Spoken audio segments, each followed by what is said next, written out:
Wait lang po. Galingan mo lang ang palagi. Ibig mo yung mga bagay. Tingin mo magpapasaya sa'yo. Malay mo, araw, magugulat ka na lang bigla. Nandun ka na pala sa buhay na hinahangal mo. Ayan. So, please, wait please, sa spotlight na ito. Tapos kay Mentor Elina. At ganoon din po kay sa ating host. Maraming salamat at sa inyong lahat mga mentors na naglaan ng oras para makinig sa aking Delasarian Talambuhay. So, ako po yung magpapakilala. Ako po si Mentor John Edith. Pero tinatawag na lang nila Ella for short. Kasi yung John Edith kasi, yun ay combination ng pangalan ng daddy ko tsaka mami ko. So, pero medyo mahirap kasing i-dictate. So, Ella na lang for short. So, tatlo kaming magkakapatid. Ako yung pangalawa, nag-iisang babae. Pero yung bunso namin ay namatay na. So, dalawa na lang kaming magkapatid ngayon. So, in short, galing ako sa mahirap na buhay dahil nakita ko naman yung hirap ng father ko tsaka mother ko sa pagpapalaki sa amin. Kasi yung father ko ay nag-abroad din nung maliliit pa kami. Tapos yung mami ko ay teacher, pero mahirap talaga yung magkakahiwalay sa pamilya. So, nakapagtapos ako sa pag-aaral, then nagtrabaho din. And then, after that, nag-asawa. Nag-asawa after ng graduation, nagtrabaho konting taon, then nag-asawa. So, pero yung ex ko, kasi childhood sweetheart ko siya kasi pupil siya ng mami ko nung elementary pa lang siya. So, naging magkaklase kami ng high school hanggang, ayun, nag-boyfriend kami. Then, pumunta siya ng Brunei. Nag-abroad siya after na sa Brunei, Darussalam. Ganun. Then, nung nagbakasyon siya, nabuntis niya ako. So, nagpakasal kami. In short, nagbuntis ako, 'di ba? So, pero sa Manila ako nag-work sa National Home Mortgage and sa DBP sa bangko. And then nung pinanganak ko yung panganay kong anak, syempre ang hirap sa Pilipinas, 'di ba? Ayaw nga pala, tubong Ilocos Norte po ako, taga Ilocos Norte po, Ilocano, sa Paway po. So, nung nanganak na ako, pinanganak ko yung anak ko sa Manila, then dinala namin siya sa Ilocos kasi walang mag-aalaga. And then, after that, bumalik ulit ako sa Manila para magtrabaho. So, yung asawa ko, nagtatry siyang bumalik ulit sa abroad, pero siya na fake. So, wala na siyang trabaho. So, nag-stay siya ng Ilocos, ako nasa Manila. So, ang hirap yung gano'n, yung anak ko nandoon sa side niya, sa mga parents niya, doon sila tumira. So, ang hirap yung pauwi-uwi, kasi maliit yung baby. So, gusto kong, every week umuuwi-uwi ako, pero ang hirap. And then, nagbuntis ulit ako sa pangalawa naming anak. So doon nung pinanganak ko na yung pangalawa, ang hirap kasi iiwan ko ulit silang dalawa sa Ilocos. Nasa Maynila ako nagwo-work. So, sabi ko, nag-decide ako na umuwi na lang sa Pilipinas, sa Ilocos. So, ano ba ito? Over advance na. O nga pala, nandito ako ngayon. Sige, Sorry, nandito po ako ngayon sa Canada. OFW po ako for kung ito-total mo lahat is 3.5 years ako sa Hong Kong. Then, 18 years na ako dito sa Canada. So, in total, 18, 19, 20, 21.5 years. So, yun na nga. So, iniwan ko yung anak ko umuwi ako sa Pilipinas ako ng Pilipinas, mami, sorry. Umuwi ako sa Ilocos. Then, nag-decide ako na alagaan ko na lang yung mga bata. Pero, ang mahirap naman ngayon is wala kaming trabahong dalawa. So, ang hirap naman na aasa kami sa mga magulang namin. So, ang ginawa ko, meron akong tito na may negosyo, pumasok ako doon. Pumasok kaming mag-asawa na bilang isang tindera. Ang business kasi nila is nagtitinda ng mga karne sa palengke. So, bilang tindera ako at yung asawa ko ay bilang yung taga-katay ng mga chicken, mga baboy, gano'n. So, pumasok ako sa ganong trabaho. Pero mahirap pa rin mga mens kasi kahit kamag-anak mo or kadugo mo, meron pa rin yung tinatawag nila na parang kung medyo ano ka na, parang mababa ka pa rin. So, natiis ko yung mga gano'n. Then, at the time na meron kasi yung tinira kami doon sa sa side ng asawa ko. So, sabi ko parang ang hirap kasi parang hindi naman yung hindi ako sanay sa hirap, pero parang hindi ako komportable. So, sabi ko, punta tayo doon sa side ko. So, doon kami tumira sa side ko ngayon. Then, yun, nagtitinda kami sa palengke, gano'n. Pero yung mga bata, kumbaga nanay tsaka tatay ko ang nag-aalaga sa kanila kasi maaga pa lang pumupunta na kami sa palengke, then pag-uwi namin gabi na. So, sila talaga ang nag-aruga sa mga anak namin. And then, uso-uso yung wedding. So, nagtaya kami ng wedding kasi ang hirap mga mens, ang hirap yung gano'n na parang kulang pa rin kasi dalawa na yung bata na naggagatas. Eh, kulang pa rin yung yung sahod naming mag-asawa. So, sabi ko, nagtaya kami ng wedding, nanalo kami ng wedding. So, sabi ko, ibili natin ng alagaing baboy. So, bumili kami ng nga gano'n, baboy, tsaka chicken, mga gano'n-gano'n. So, nung medyo alam ko na ang pagpalakad ng negosyo, sabi ko, bumukod na tayo. Tapos nagpaalam naman ako sa tito ko na gusto ko ng magbukod para may sarili rin kami. Eh, lumaki na rin yung mga baboy namin. So, yun ang pinag-umpisahan namin ngayon. So, ayun, nagbukod kaming gano'n. Then, parang hindi ko talaga maano yung life na gano'n noon mga mens. Kasi, kumbaga, di ba, nag-office ka, then, pumunta ka doon sa gano'n. Hindi nga ako marunong magtaga ng karne. Eh, siyempre, pero matututo ka talaga kung talagang nandyan na.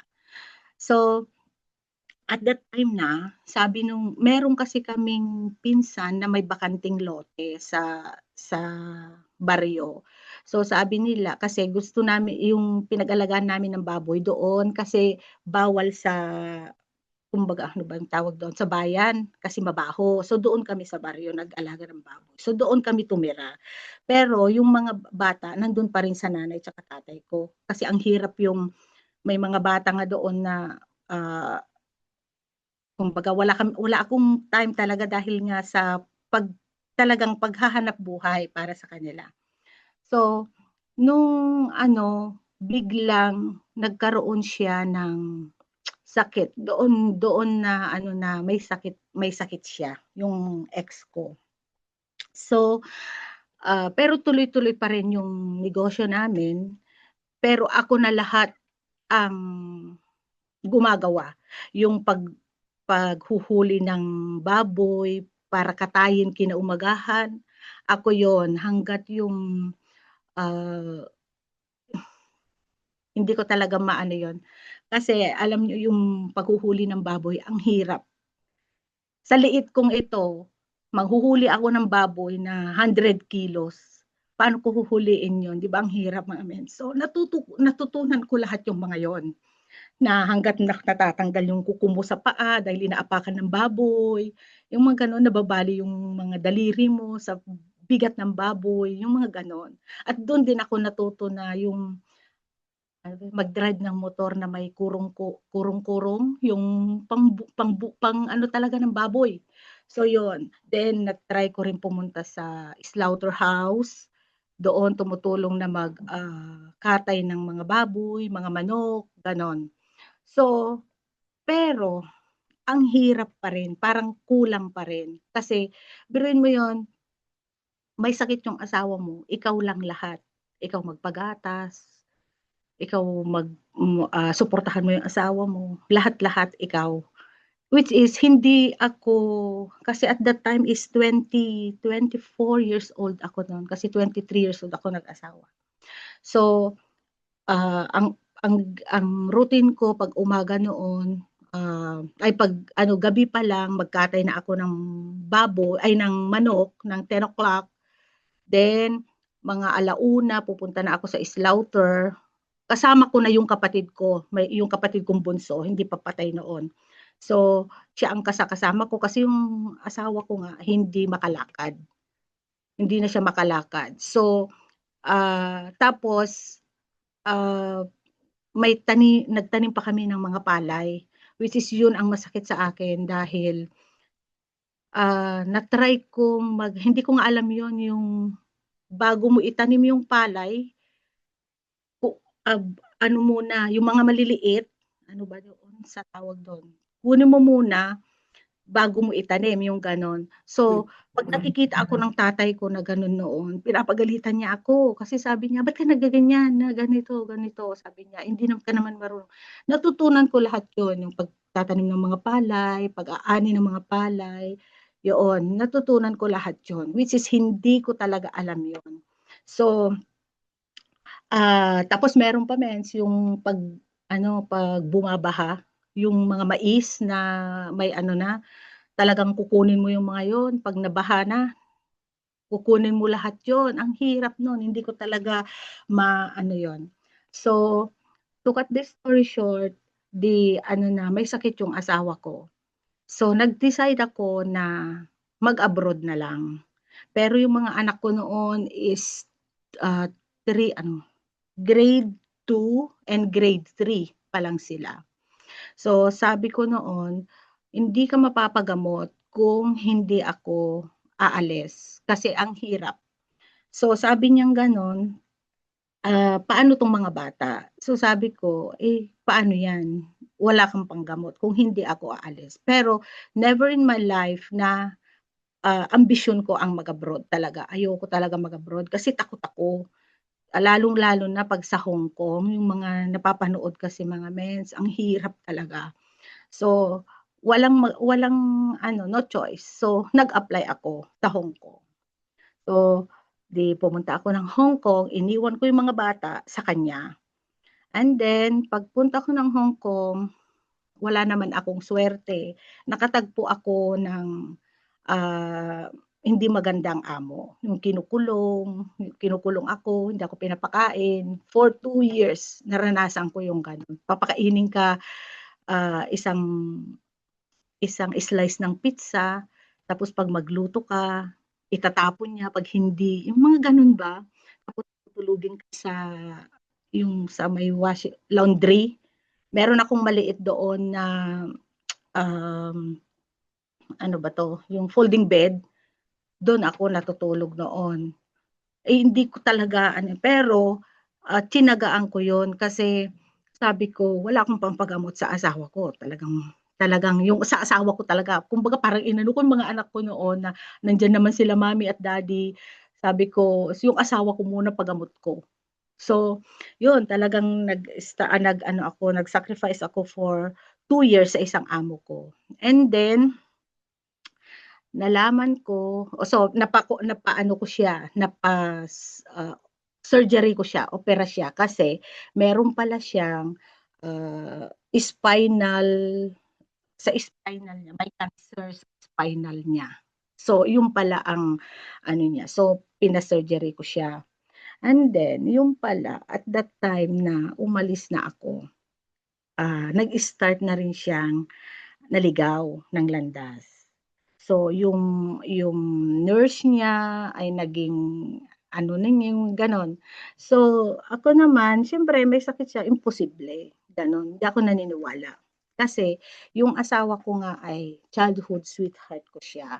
Kumbaga talaga nung nandiyan naman ako, wala naman akong nakitang, yung nagloko siya or ano, wala. Talagang as in maganda naman yung ano namin, nagtutulungan naman kami. So, nung ano na, nung, ah, na-surgery na siya at doon din namatay yung kapatid ko dahil yung doktor na nag-surgery sa kanya para, parang ano kasi yun, konti lang yung binayaran namin dahil sa doktor na yun ay kaibigan ng kapatid ko. So, may kailangan yung doktor, pumunta yung kapatid ko doon, nag-inuman sila, gano'n, may birthday, nadisgrasya siya, accident. So, yun, kaya do'n siya namatay. Then, nung ano, pero hindi na ako nakauwi kasi, ilang buwan pa lang ako noon sa Hong Kong. So, hindi naman ako puwedeng magpaalam dahil nga yung amo ko ay very ano, hindi maganda. So, natatakot naman ako. And then, nung natapos ko na yung kontrata ko sa isang amo ko, nagre-contract ulit ako, naghanap. So, meron naman akong nahanap na amo, Indian, mas matindi na naman. Doon ko na ano mga mens, doon ko natutunan yung uminom ng kape at alak. Kasi magdamag yan na nagbibisita, eh, wala na akong lakas. So, yung mga tira-tira nilang mga alak noon para may panlakas ako, iniinom ko lahat yon para may panglaban ako sa ano. So, to cut this story short, yoon. And then, yung asawa ko, ilang, after 3 years na yon, bumalik ulit yung cancer niya, yung tumor sa ano naman, sa ribs naman siya tumubo. So, surgery na naman. Pero ano na noon, sinasabi na nila na meron na siyang babae. Pero hindi ako talaga naniniwala. Sabi ko hindi, hangga't hindi ko nakikita, hindi ko hindi ko hindi ako naniniwala talaga. To see is to believe, yung gano'n ba. So, wala, continuous pa rin. Parang ako, parang martir talaga. Talagang ano, pero never in my pag-abroad na tinawagan ako kahit isang beses. Hindi niya ako tinatawagan talaga, ako lang tumatawag sa kanya. And then, nung ano na, ah, 'di nandodo'n sila kasi nung nagpunta ako ng Hong Kong, tumira na sila doon sa parents ko. And then, nung ano kasi sabi niyang gano'n, nakikita na yung mga anak ko na may mga pictures, mga gano'n. So, yung mga bata naman ayaw magsumbong. So, sabi ko noon, eh, siyempre yung tatay ko nakikita na niya na parang hindi na niya inaasikaso yung mga bata. So, siyempre nagagalit. So, sabi nung asawa ko, kunin ko sila, punta kami doon daw sa kanila. So, sabi ko, "Tutal anak mo naman yang mga yan, okey." Ay,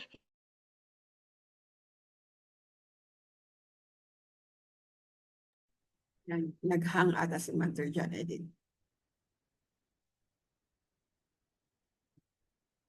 Baka nawala ng signal. Tingnan natin. Wait natin si Mentor John. Hello, Mentor John Edit.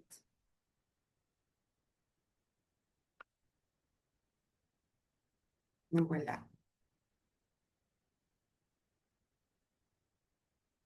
Okay. Bumalik na ulit. hello mga men, sorry nawala. Okay. Hoy, Okay, go. ano ba? Ewan ko kung anong nangyari. Nawala. Ayan na, ayan na. Ayan, okay na mens. Okay na So, po. nasaan na ba ako kanina? So, nung ano na, sabi niya gano'n, kukunin ko sila, sabi niya gano'n, ako mag-aalaga sa kanila. So, sabi kong gano'n sa kanya, okay, sabi kong gano'n, pero pag hindi mo sila kayang alagaan, ibalik mo doon sa mami tsaka daddy. So, oo, gano'n. And then, meron kasi akong auntie naman dito, kung paano naman ako napunta dito sa Canada. May auntie ako na may anak na maliit. So, sabi niya, gusto mong pumunta rito, sabi niya. Tapos sabi ko, pero sabi niya, hindi kita sasahuran, sabi niya ganon. So sabi ko, dahil naman gusto kong makapunta dito para mas may opportunity ba, makukuha mo yung mga family mo. So sabi ko, okay, pupunta ako diyan. So, nagpunta ako dito as caregiver niya. Pero ang hirap pa rin ang ano ko dun sa Hong Kong nung nagpa-process ako kasi talagang pasulpot-sulpot ako dahil nga hindi ako pwedeng lumabas. So, ang hirap talaga. Then, nung pumunta ako dito sa Canada, ano naman, bigla na ay yung iba naman yung treatment. Parang as in na talagang katulong. Katulong talaga. Na, pero yung mga meds, paano ako mabubuhay dito? Wala akong sahod. May dalawa akong anak na iniwan, maliliit. May sakit yung asawa ko. So, paano yun? So, ang ginawa ko noon, dito naman kasi sa Canada, meron yung mga nagdi-deliver ng dyaryo pag madaling araw. So, pinasok ko yung ganun. Madaling araw, nagdi-deliver ako ng dyaryo. Pero nung hinabol ako ng homeless, kasi marami ring homeless dito, huminto na ako kasi natatakot naman ako. Maglalakad lang kasi ako o kaya minsan nagbabike. 4:00 ng madaling araw, ang hirap naman nun. So, huminto ako nun. Pero iniisip ko, saan ako kukuha ng ipapadala ko sa mga bata. Grade 2 and grade 3 lang sila. So, ang nag-aano yan noon is yung mother tsaka father ko lang talaga. And then, sabi ko wala akong ibang pagkakakitaan. Nung nasa Pilipinas ako, marunong akong gumawa ng mga longganisa, gano'n. So, gumagawa ako ng mga longganisa, pinopost-post ko talaga sa marketplace o kaya inaano ko yung mga Pilipino sa mall. Pag pinapasyal ko yung alaga ko, yung pinsan ko, dala-dala ko sa stroller, nakikipagkaibigan ako sa mall. Tapos, doon, binebentahan ko sila ng longganisa. And then, meron akong nakilalang mga matatanda na may mga catering services. So, iniuprisi ko yung sarili ko. Kung nangangailangan kayo ng kasama, pwede ako. Pero actually, bawal. Kasi nga, di ba, caregiver, wala pa akong, hindi pa ako open permit noon. So, yun, umaano naman sila, pumapayag naman sila. So, ang ginagawa ko noon, sumasama ako pero grabe ang takot mga mens kasi pag nahuli syempre huli pa uwiin deportation. So ang ginagawa namin noon, meron din akong isang kasama na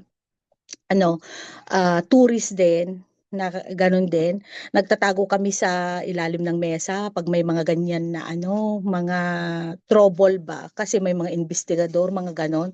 Nagtatago kami sa ilalim ng mesa para hindi kami mahuli. So, lahat yun pinagdaanan ko. And then, nung pero continuous pa rin yung ko, doon ako kumikita talaga ng noon, ng pinapadala ko sa family ko. So, nung another surgery na naman. Iba na naman ang ng ex ko. Sa ibang ribs na naman. Talagang tad-tad siya sa So, saan ako kukuha? Ako lang mag-isa sa wala pang sahod.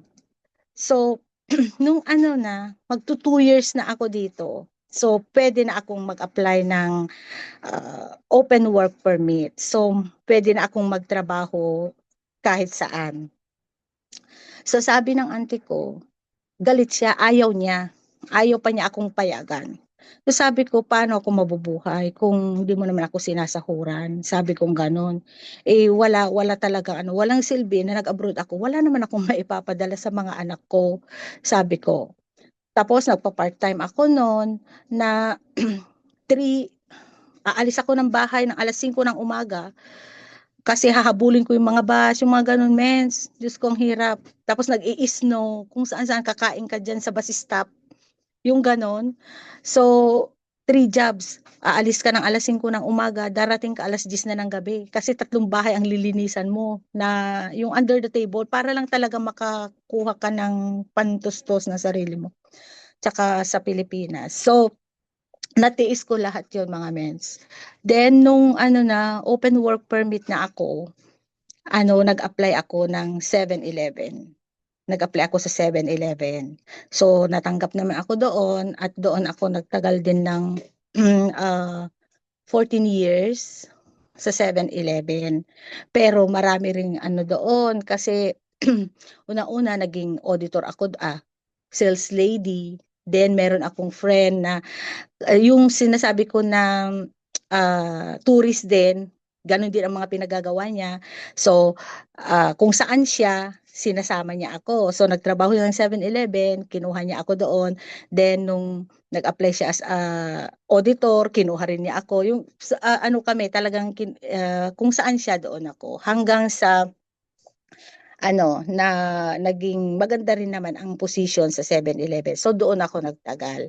Pero mahirap pa rin yung kasi pag may responsibility ka sa isang kumpanya, mahirap kahit madaling araw tatawagan ka, yung mga ganun ba. So ngayon, yung mga anak ko, nung a-apply ko na sila, i-apply ko na sila for, yung kukunin ko na sila dito. So, lahat sila pinetition, silang 3. Pero nga, nung hindi naman humihinto yung tatay na naglolo ko. So, pero sabi ko pa rin, hindi ako maniniwala talaga, hindi ako naniniwala.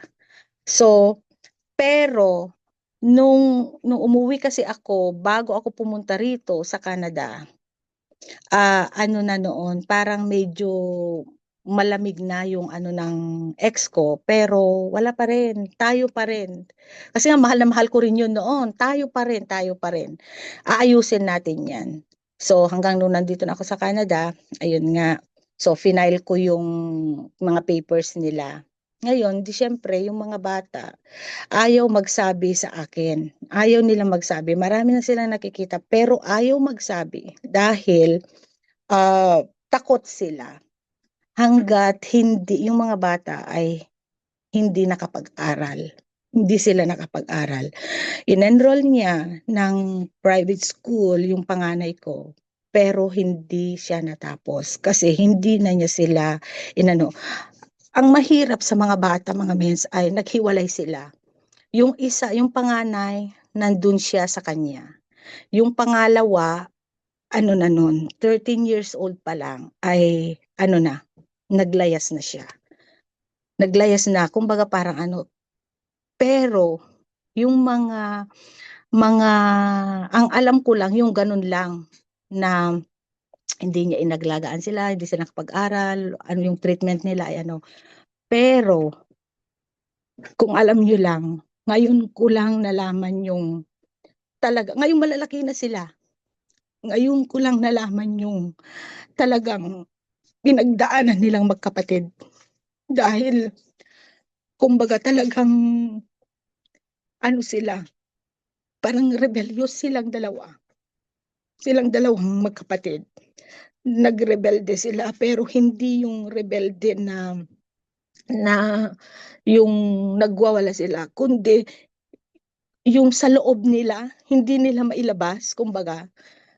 Yung panganay ko, ngayon ko lang nalaman lahat. Yung pagpunta niya dito nung August. 30 years old na siya, mga mens, pero ngayon ko lang nalaman yung nandun pala sa loob niya. Pero itong si Cristel, yung nasa Pilipinas ngayon, is alam ko kasi siya, 13 years old pa lang, naglayas na yan. Dahil nga wala siyang makitang pagmamahal. So itong mga anak ko ay seeker lover sila. Sana ng mga parents nila. Kahit nandyan yung mga excuse me, kahit nandyan yung mga magulang ko, iba pa rin talaga ang mga magulang. So, di nag-ano na sila, hindi sila nakapag-aral. And then, nung in-apply ko sila, mga ano pa sila, minor age. So, kailangan ng consent ng magulang. Kasi, sabi nila noon, Mami, kung kukunin mo si Daddy, hindi kami pupunta dyan. Tapos sabi ko, bakit anak? Sabi kong ganun. Basta, ayaw nila magsabi kasi natatakot sila sa tatay.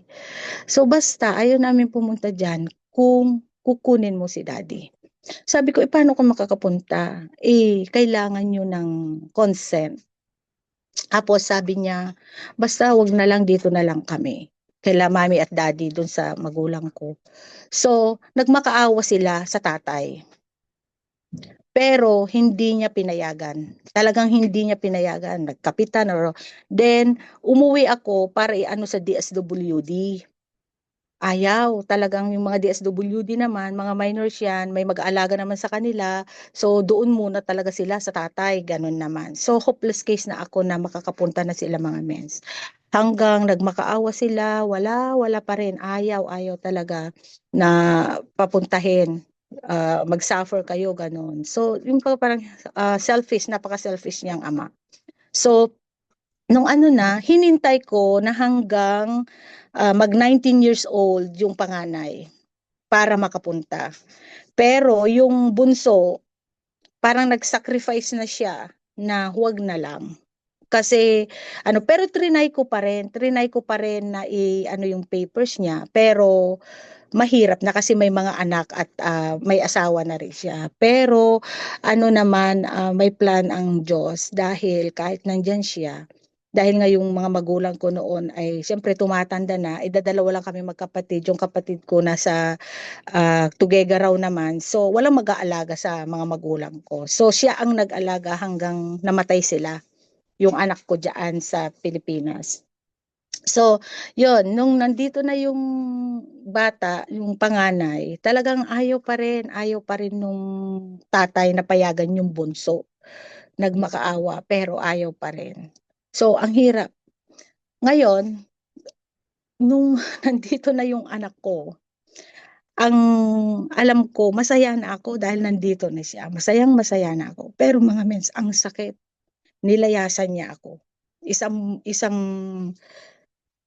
ewan ko, isang taon lang siya dito. Nilayasan niya ako na hindi hindi siya nagpaalam. Hindi siya nagpaalam. Kasi no, ang naano ko sa kanya, nung pumunta kasi dito, wala siyang alam talaga. Kumbaga parang na-spoiled sa lolo't lola niya. So ako naman as ina, syempre i-train ko siya. Kasi iba na yung ano niya iba na ang mundo niya dito. Wala naman siyang, hindi ko na siya pwedeng pagsilbihan na talaga dahil may trabaho din naman ako. So, ang ginawa ko, di-trainain ko siya ng titrain. Ayaw naman pala niya yung ganon. So, nagsusumbong doon sa tatay, as a daddy ko. So, pag may sakit ako noon, wala, hindi man lang niya ako. Yung parang malayo ba ang feelings niya sa akin. Hindi man lang niya ako mga kumusta, yung ganon. Hanggang sa, ano siya, naglayas siya mag-isa. Na meron kaming usapan na sabi ko, anak, mag-shopping tayo, ganito. Hinihintay ko na siya, wala na. Pag uwi ko, ay naku, wala nang tao sa bahay. Naka-prepare na pala siya. Pero ang galing niya, nag-prepare na siya, hindi ko nakita yung mga pinaggagawa niya. Nag-prepare siya, pumunta siya ng ibang province. So, ang sakit yung ganun kasi alam mo na masaya na kayo dahil nandyan yung anak mo. Iniwanan ka pa. Tapos nag-iwan siya ng pagkahaba-habang letter na yun. Pakita ko sa iyo, ma'am, na kaya ko mabuhay dahil naawa ako sa iyo, ganito. Ang hirap ng buhay, ganito. Pakita ko sa iyo. Which is 19 years old siya noon. So naglayas siya. Ako naman na ina, sinundan ko siya. Tiningnan ko mens kung ano yung pinirhan niya doon sa pinuntahan niya. Diyos ko, grabe. Ang daming lamok, pero tiniis din niya, kumbaga. Pero kasi nakita niya siguro yung hirap ko rin dito na yan kasi sinama ko siya na mag-part-time, maglinis kami ng mga building, mga restaurant, sinama ko siya.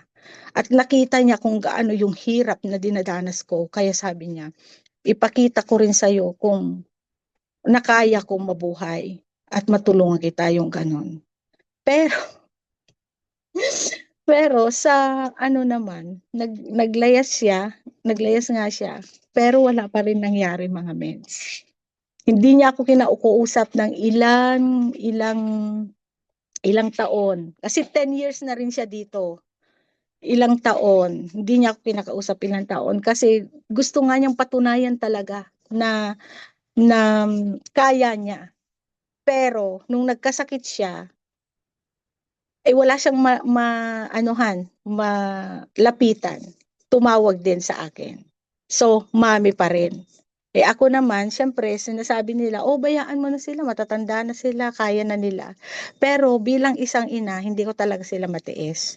Ewan ko, sabi nila, konsentidor yung ganun ba? Pero hindi, sabi ko, ako rin bilang isang ina, kung kailangan nila yung love, hinahanap nila yung love ng nanay tsaka tatay nila. Ako rin, gusto ko rin ma-feel yung feelings ng may anak. Kasi, oo, nafe-feel ko may mga anak ako mga mens, pero hindi yung may mga anak ako dahil sinusuportahan ko sila. Ganun, ang gusto ko yung family as a family kasi maliliit silang iniwan ko. Malalaki na sila, wala pa rin, wala talagang as in. Hindi ko nakita sila na lumaki yung mag-ano man lang, mag yung alagaan ko sila, kunwari may ano sila sa school, mga ganun ba, yun ang namimiss ko talaga. So, ang hirap hanggang ngayon ko lang nalaman na na may mga ganun pala na even physical na maltreatment pala ng ama nila noon. Pero ngayon ko lang talaga nalaman na may mga ganyan pala. Nung pumunta yung anak ko dito nung August, yun, doon lang siya nag-brought out. Malayo kasi siya sa akin. Pero doon lang niya talaga doon ko lang din na feel na parang nahihiya din mag-approach sa akin. Nahihiya talaga, kumbaga malayo ang feeling nila. Pero yung anak ko dyan sa Pilipinas, medyo mas malapit kasi nga mami pa rin, dahil kahit may mga anak na sila, mami pa rin kasi wala naman silang trabaho mga mens. Hindi ko naman sila pwedeng, ewan ko, kung mali ako or ano, kasi ngayon sabi nila, matatanda na sila, bayaan mo na sila, alam na nila yan. Pero hindi ko pa rin maano dahil ngayong sabi ko, nung mga bata sila, hindi ko sila nakasama. Yung parang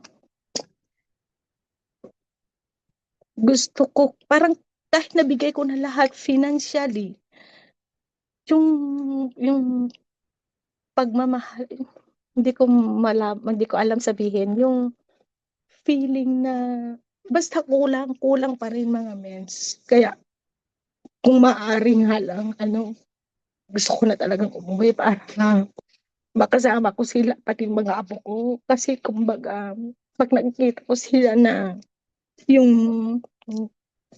ngayon malalaki na yung mga bata, yung mga apo ko, nag-aaral na sila. Tuwang-tuwa rin yung anak ko dahil pag sinasamahan niya sa mga awarding, mga ganoon. Mami, ang saya pala pag ganito. Sabi niya, oo anak, sabi ko, ako rin parang kumbaga, bakit hindi ko naranasan yung ganyan? Hindi ko naranasan. Sabi ko, ah, kaya sabi ko, wag mong isipin. Kasi gusto rin niyang mag-abroad yung bunso dyan. Pero sabi ko, anak, wag. Sabi ko, suportahan ko na lang kayo. Sabi ko gano'n, wag mong iwanan yung mga bata. Ayoko talaga magaya kayo sa ano natin. Sabi ko, sa buhay natin. Ayoko talaga. Hanggat kaya ko. Sabi ko, susuportahan ko kayo. Sabi ko, kaya hirap pala, mens. Ay, ang hirap talaga pag mag-iisa. So, lahat. So, nung namatay din yung mga parents ko, ako lahat kasi wala nga, dadalawa lang kami. Wala naman akong pwedeng masabihan, di ba? So, yun. Hanggang, ano, Sabi nung anak ko, "Oh, sige mami," sabi niya gano'n, "basta ano na." So, hanggang siguro magtanda na ako, mga miss, ganito na. Kaya lang sabi ko, "Anak," sabi kong gano'n, "'pag ano, mag-retire na ako, uuwi na ako." Sabi niya, "Hala," sabi niya gano'n, "matagal pa 'yan." O kaya nga sabi ko, "Mag-barley na lang tayo para mas mapadali ang uwi ko." Sabi ko gano'n sa kanya, "Oo mami, mag-barley ka na lang, ganito, ganito." Eh, siyempre matagal pa miss. Kaya lang sabi kong gano'n, sige pagtiisan ko lang muna dito, pero sa totoo lang, gusto ko na talagang umuwi. Kasi matatanda na sila, wala pa rin. Gusto ko ring maranasan yung kahit man lang sa mga apo ko na magsama-sama kami, gusto ko talaga maranasan yung gano'n. Lalo na nung nagkuwento itong anak ko dito na may mga ano pala, ayoko talagang iwanan niya yung mga anak niya kasi ang hirap. 'Di bale ng ano mens, 'di bale ng, medyo mahirap ang buhay doon, basta ano, magsama-sama. Kain ako, yun lang, ayoko na. Tama na yun mens, edited na yun, ayoko na. Ayun, ayun, edited na pala yun. Ayan, grabe, no? So, Mahirap yun ayun, mens. parang ayoko na magtanong. Alin ka? Ayoko na magtanong. Kayo na. Kayo na mag-host. Anyway, ayan. Thank you so much, Mentor Jan Edit. Ako tuloy naiyak. Ay Ayan. naku, Diyos ko. Ayan. So, ayan. So, laan muna tayo. Ako muna yung breathe. Breathe in, breathe out. So, grabe, no? Grabe yung buhay ni Mentor Jan Edit, di ba? So, narinig natin. Alam mo yung, ayan, sandali lang. Ba't ako kaya ayoko, sabi ko eh, para hindi maririnig yung boses ko pag ako'y umiyak. Ayan. Sige. Ayan, ang hirap naman ng Ayan. ganito, ano, di ba? Pero anyway, ito dyan, edit daw. Sabi ko na nga pa eh. Ayan, so, Ay naku. ayan, so, Smile na tayo mens, smile na, wag na umiyak. tulungan mo ako, ako yung tulungan mo. Cheer up mo ako. I-cheer up Masisira ang mo ako. moments natin, masisira Ayan, ang so, cheer beauty. up mo ako, ayan. Ayan, thank you so much, Mentor Janet, ano. Kasi, alam nyo, yung si Mentor, ano tawag dito, si Shirley Tabor, di ba? Yun yung lang naririnig natin na talagang doon sa, ano ba yun? Sa ano yun, yung sa babuyan, di ba? Pero hindi natin alam na si Mentor Jan Edit pala, nanguhuli ng baboy. Mahirap yun. Hirap yun mens. So, parang itik lang ang kaya kong ano, no, habulin. 'Di ba? Pero yung dinanas ni Mentor Jan Eddie, tapos dalawang employer niya, no, sa Hong Kong, talagang sobra, no, kung maririnig natin yung pait, 'di ba? Kaya minsan, alam mo, pag naririnig natin yung ibang mentors, no, kagaya nito kay Mentor Jan Edith, mas ano pala, no, sabi niya, minsan sasabihin natin, mas blessed pala tayo, 'di ba? Kasi, eto grabe yung narinig natin sa buhay niya, 'di ba? Iba-iba yung buhay, eh, no, na ano natin, no, narinig natin talaga. And talagang kalakasan ng bawat isa talaga sa atin, no, 'pag naririnig natin yung bawat isa. So, wag nating, kumbaga is ayun. And I think before I ano 'no, dun tayo sa question and answer, Mentor Jan Edith. Ay Eto meron pa ba mens question? Oo, meron, Mens. Mga 50 question to Mens. Hindi natin pahabain. Pero ito, don't feel guilty, no, as a parents, no? Parang feeling mo kasi yung, ngayon parang hindi pa, as an OFW, yun talaga yung lagi nag-ano sa atin, no? Yung guiltiness kapag malayo tayo sa mga anak natin, no? So, always remember that you did your part as a mother, di ba? As asawa, di ba? Na kahit sa kabila ng ganung mapait, di ba? So, don't feel guilty about it. Kaya, eto na, ayan, ang ating ano, tayo ay para sa ating first part, ayan, sa first part, ng ating question and answer, ayan. So, medyo ano naman to, kasi narinig na natin, no? So, eto na lang ang gusto kong itanong, Mentor John Edith. Ano naman yung strength mo? What is your strength? Ano yung kalakasan, no, na meron ka sa ngayon? Eh, basta ano na lang mens,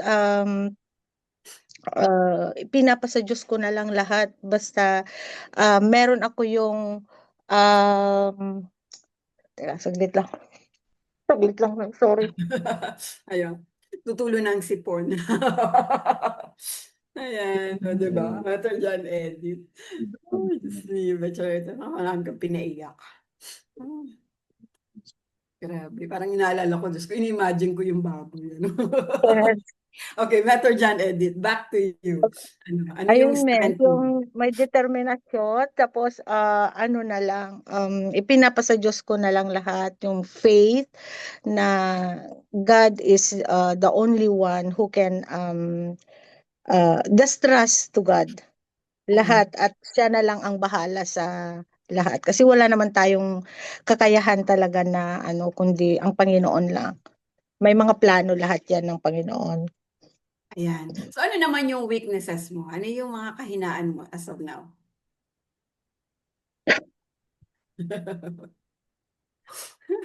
Wag mo naiiyak ha. Oh my God.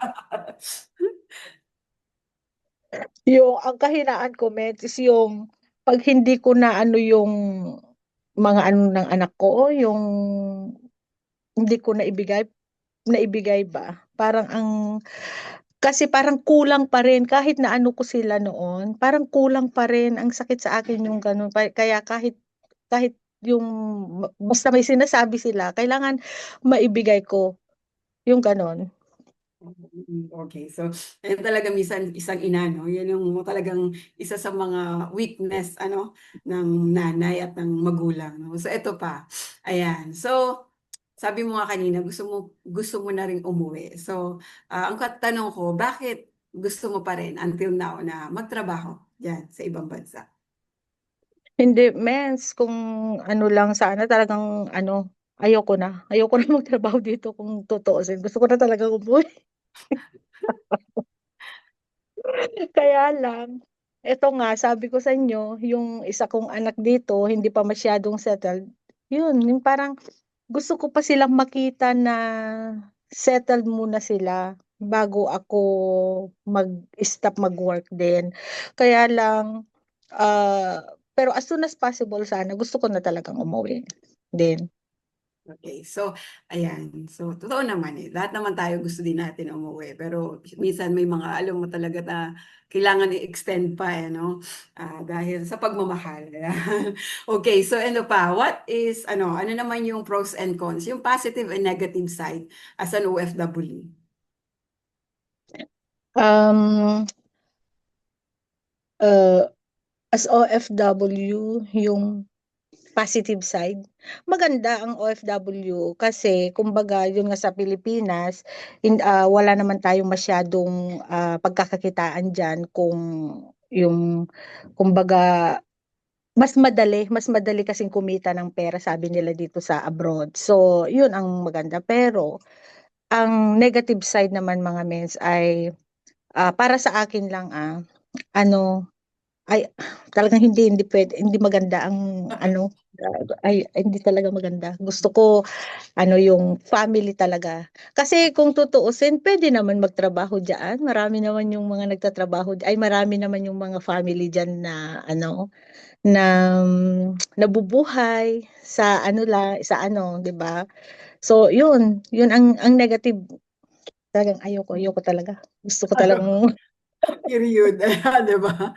Ayan. So paano mo na, kumbaga, napapanatili or paano ka nakaka-cope up na ano yung ginagawa mo, yung mga everyday routine mo para kahit malayo ka sa pamilya mo? Parang to cheer up yourself. Ano yung mga activities na ginagawa mo? minsan mens ano, yung pagtawag ko na lang sila sa kanila ng every night, gano'n.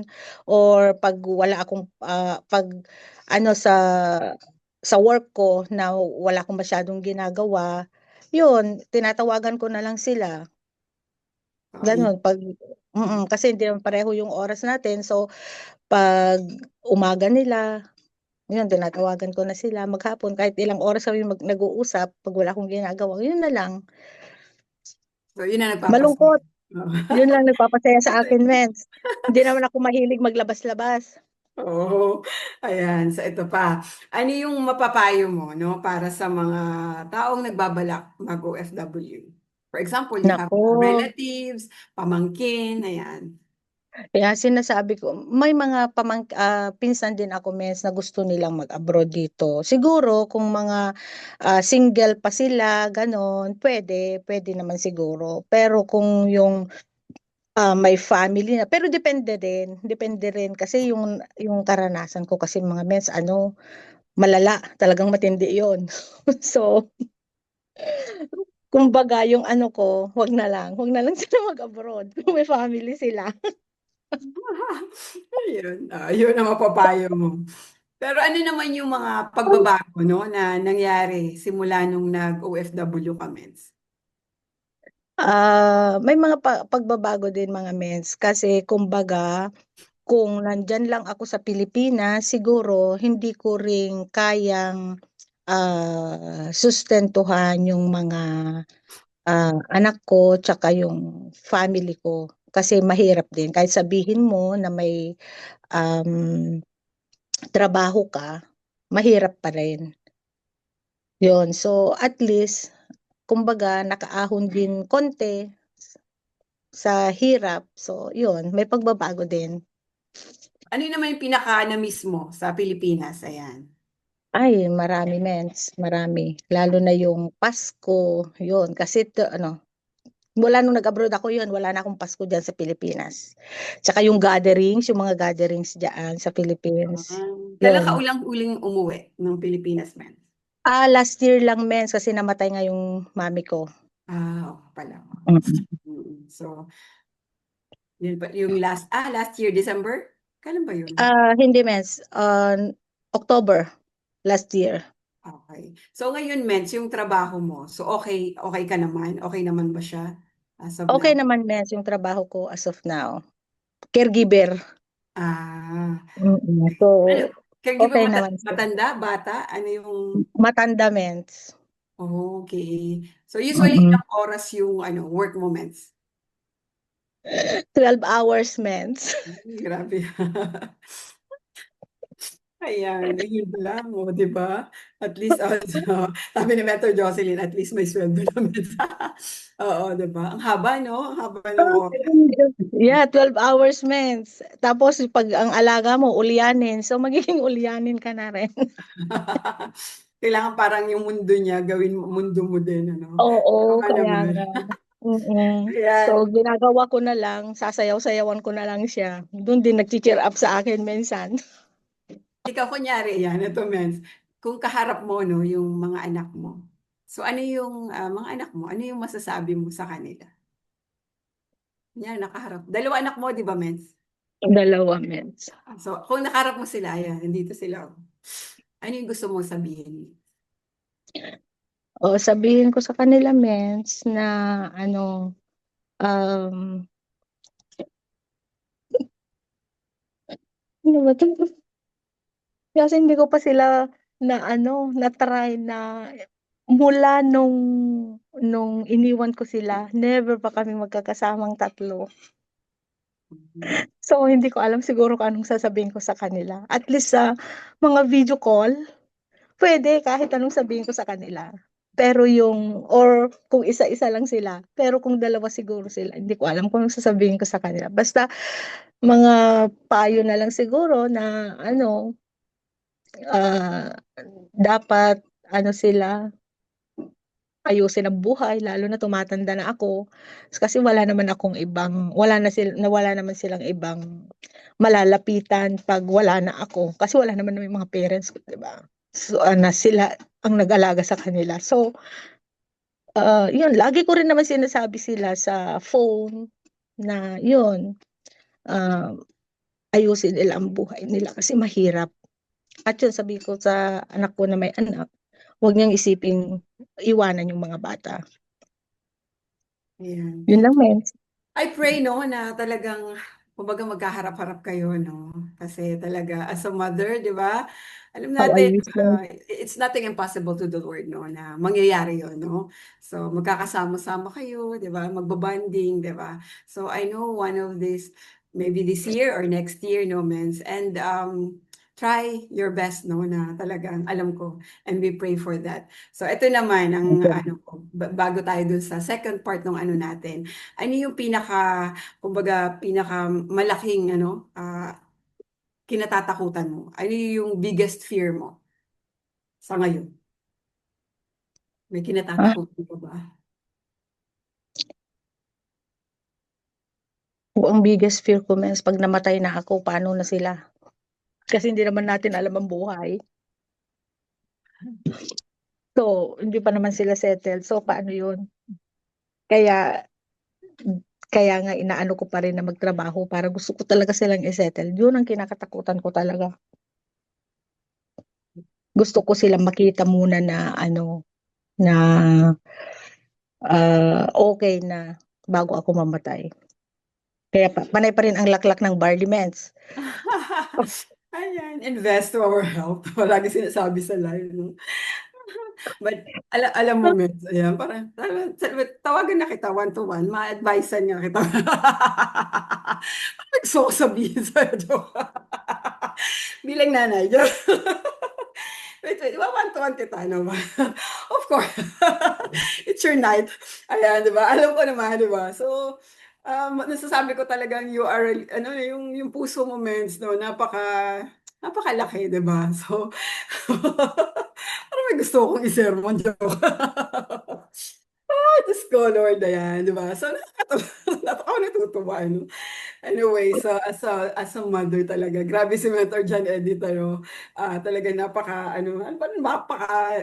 laki ng puso niya, no, sa mga anak niya. And talagang, ayun, so, anyway, ayan. So, bago ko siyempre tatapusin yung ating first partment, ayan. So, ano naman yung gusto mong, kumbaga is, panghuling salita, no, sa amin lahat, no, na as Mentor John Edith, no, advice, any inspirational, di ba? Pero inspiration ka na sa amin ngayon. Ikaw ay isang ano, sino ba yun? Yung si Gabriel, ay sino yun? Yung babarilin sa luneta, wag mo nga hayaan na ikaw yung babarilin Martir. sa luneta. Hindi pwede ganun, men. Ikaw yung babaril sa mga, ano, sa luneta. Okay. Ano masasabi mo naman? Ano mai-share mo pa? So, bilang isang ina, mga mens, ewan ko nga kung ano, maging matatag kayo sa ano lahat ng mga pagsubok na dumarating sa buhay natin. Kasi parang ako nga, siguro kung hindi ko rin nilalakasan ang loob ko sa mga pagsubok na dumarating ngayon sa akin, siguro sumuko na ako. Pero kailangan ipapasa Diyos natin lahat kasi tayo wala tayong kakayahan talaga. Wala tayong ibang kakapitan. So, maging matatag lang tayo. Alam ko, iba-iba ang ating mga pinagdadaanan. So, yun lang, maging matatag, mag-pray lang tayo sa Panginoon para i-guide niya tayo kung ano yung dapat nating gawin. Okay. Ayan, thank you so much. Ayan, Mentor John Edith. At tapos na yung ating first part, ano, ng Ay, ating meron question pa. and answer. And of course, ayan, our second part, Fast Talk with Mentor Rowena. Ayan, di ba? Walang ano ha, because pipili ka lang, okay? So let's do this. Masakit kapag, Masakit kapag iniwan. okay, what emoji do you hate the most? Yung umiiyak, mens. Okay, so how many pairs of shoes do you own? Oh my goodness. Ilan ba? 15 siguro, mens. Okay, Hindi ko diamante alam. o ginto? Ginto. Okay, open-minded o dirty-minded? Open-minded. Ayun. Ano ang mas madali? Let go or hold on? Let go. Okay. Magpakasal o magkakaanak? Oh, wala, mens. Wag na. Oh, aray ko, natawa ka doon. Okay, pagalingan o palakasan? Palakasan. Okay, so last person you stalk. Sino yung last person na in-stalk mo? Sa Facebook?